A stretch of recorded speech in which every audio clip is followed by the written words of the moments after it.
Assalamualaikum warahmatullahi wabarakatuh. Perkenalkan, nama saya Sisri Lestari, NIM 20233093 dari jurusan Manajemen Pajak.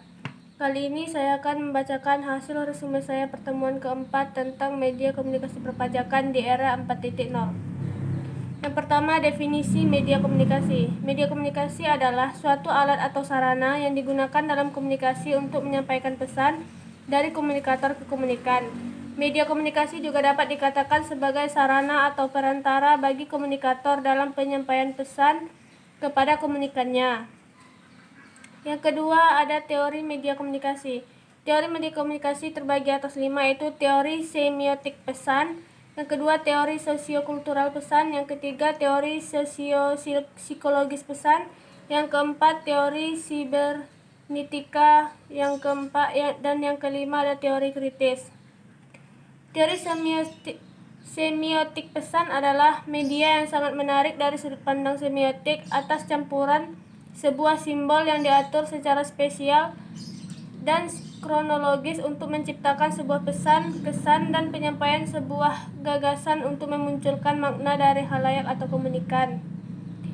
Yang kedua, teori sosiokultural pesan, yaitu media yang disampaikan untuk sosialisasi dan kulturasi serta penempatan sebuah makna yang bisa menimbulkan argumentasi dari khalayak kepada media yang memberikan informasi.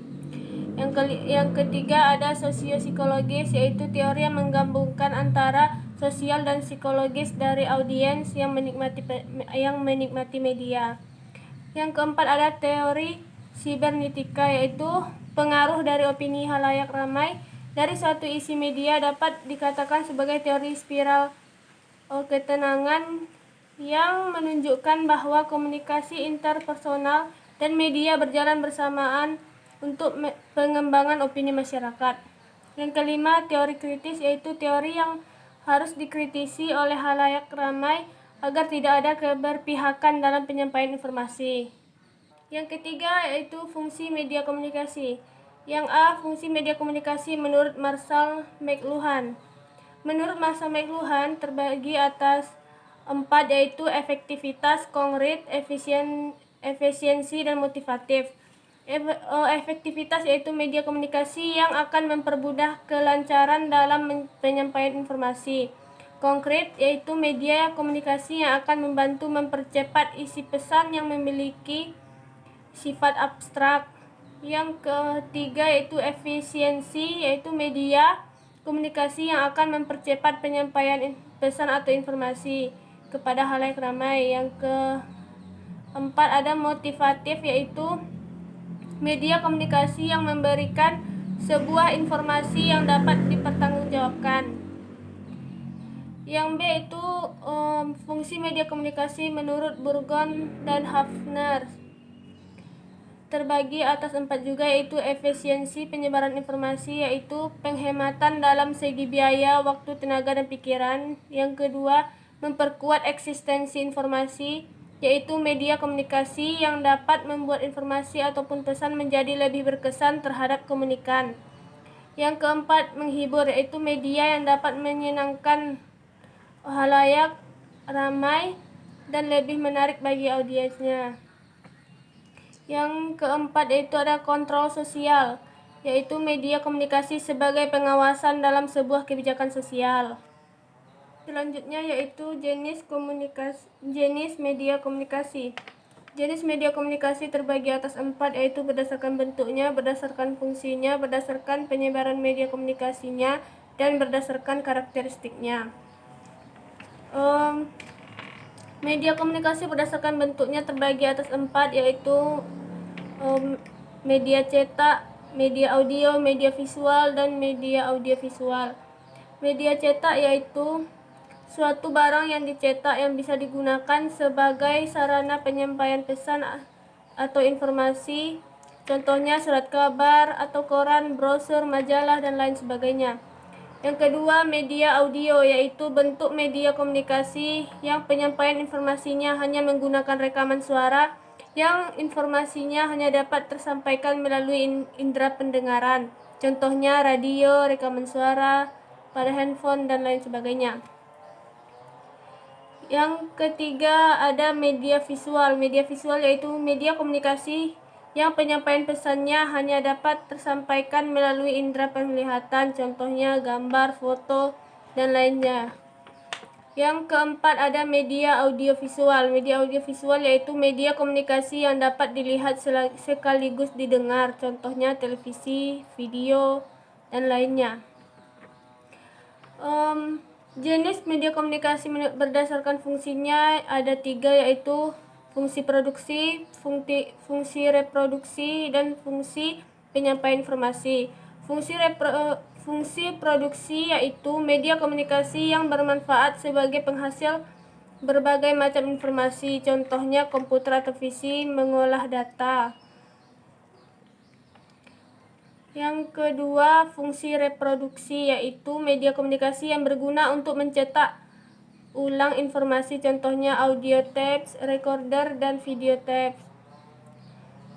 Yang ketiga ada fungsi penyampaian informasi yaitu media komunikasi yang berguna untuk menyampaikan informasi kepada komunikannya, contohnya handphone, telepon, video call, dan lain sebagainya.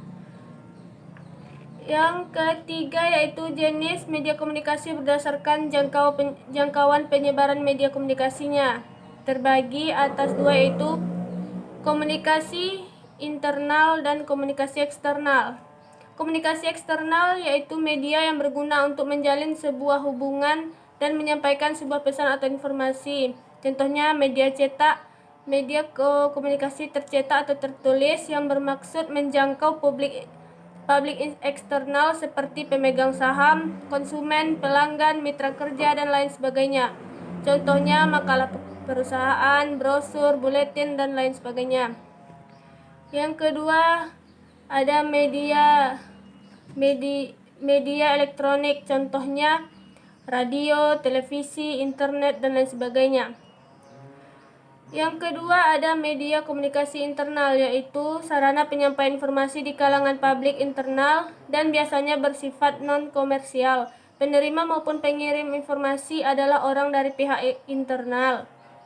Contohnya telepon, surat, papan pengumuman, host jurnal atau majalah bulanan, printed material, yaitu media komunikasi berupa barang cetakan, dan media pertemuan.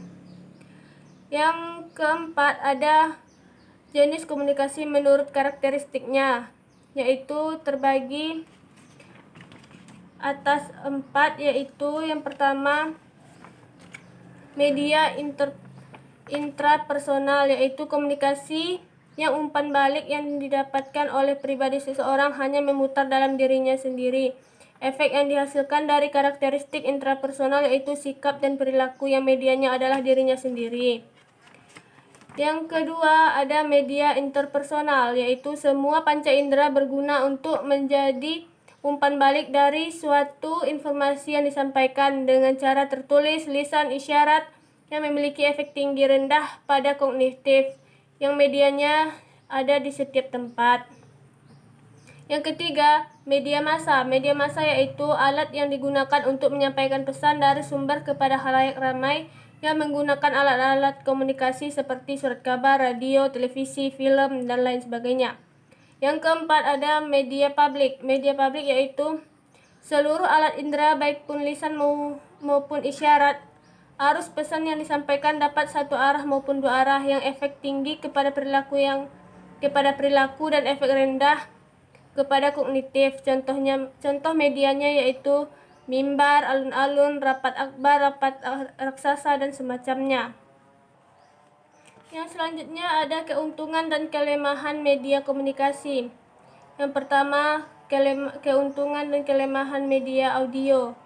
Kelebihannya, yang pertama, penyampaian informasi, pesan atau berita lebih cepat. Yang kedua, media dapat dinikmati sambil melakukan aktivitas lain. Yang ketiga, biaya untuk mendengarkan relatif murah.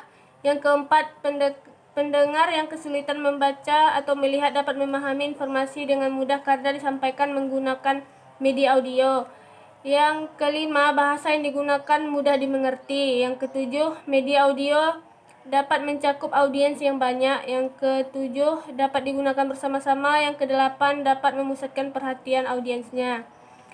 kelemahan audio yaitu informasi yang disampaikan hanya sekilas dan tidak dapat diulang. Yang kedua, bagi audiens yang mengalami kesulitan pendengaran akan kesulitan menerima informasi. Yang ketiga, jika audiens yang biasa menggunakan media visual akan kesulitan menerima informasi atau pembelajaran menggunakan audio. Yang keempat, media ini hanya akan melayani secara baik bagi yang mempunyai kemampuan berpikir abstrak. Selanjutnya, kelebihan dan kekurangan media visual, yaitu kelebihannya lebih menarik karena ada gambarnya. Yang kedua, lebih mudah mengingat dengan visual peta konsep. Yang ketiga, dapat memperlancar pemahaman dan memperkuat ingatan. Yang keempat, dapat menumbuhkan minat untuk belajar karena antara isi materi dan dunia nyata saling berhubungan. Kekurangannya akan kesulitan bagi audiens yang memiliki masalah penglihatan. Yang kedua, akan sulit memahami informasi jika gambar tidak jelas. Yang ketiga, tidak dapat melayani audiens dengan gaya belajarnya yang auditif. Yang keempat, membutuhkan waktu yang lama untuk membuat gambar. Yang ketiga, ada kelebihan dan kekurangan audio visual. Kelebihannya lebih efektif karena melayani gaya bahasa audiens yang auditif dan visual. Dapat memberikan pengalaman nyata karena disampaikan melalui media audio maupun visual. Yang ketiga, audiens akan cepat mengerti dan paham karena informasi disampaikan melalui pendengar dan melihat langsung. Yang keempat, lebih menarik dan lebih menyenangkan. Kekurangannya, pembuatan media audio visual memerlukan waktu yang lama karena harus memadukan dua elemen yaitu audio dan visual. Yang kedua, membutuhkan keterampilan dan ketelitian dalam pembuatannya. Yang ketiga, biaya pembuatan audio visual cukup mahal. Yang keempat, terbentur alat pembuatannya karena media audio visual ini membutuhkan piranti untuk pembuatannya. Yang keempat, yaitu kelebihan dan kekurangan media berbasis teknologi informatika atau multimedia. Kelebihannya menarik karena dapat menampilkan gambar dan suara. Yang kedua, mudah diatur dalam penyampaian informasi. Yang ketiga, dapat menampilkan tampilan yang luar biasa atau audio maupun visual. Yang keempat, memberikan pengalaman nyata bagi audiens dengan jelas. Yang kelima, mudah mengakses dan mencari informasi. Yang keenam, media yang lengkap menyediakan banyak informasi. Kekurangannya, biaya untuk membuat dan mengakses media ini cukup mahal. Yang kedua, belum tentu semua audiens dapat mengaksesnya. Yang ketiga, pembuatan susah dan memakan banyak waktu. Yang keempat, harus didukung dengan listrik dan jaringan internet. Yang kelima, belum bisa diakses dengan mudah di tempat-tempat tertentu. Mungkin sekian dulu hasil resume saya. Terima kasih. Assalamualaikum warahmatullahi wabarakatuh.